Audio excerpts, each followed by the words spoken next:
চলে আসলাম। আমি এখন ক্লে দিয়ে কী বানাবো আমি জানি না।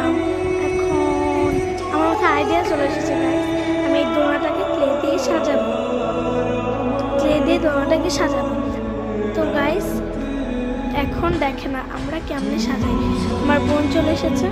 তো আসসালামু আলাইকুম গাইস, সবাই কেমন আছেন? তো আমরা এখন ক্লেগুলো সব একটা মাটির হাঁড়িতে ঢালবো, ঢালার পরে দোলনাটাকে সুন্দর করে সাজাবো, তারপরে দেখা হচ্ছে। তো গাইস দেখেন এই মাটির হাঁড়িটা আমি নিজ হাতে বানিয়েছি। কেমন হয়েছে আপনারা সবাই কমেন্টে জানাবেন।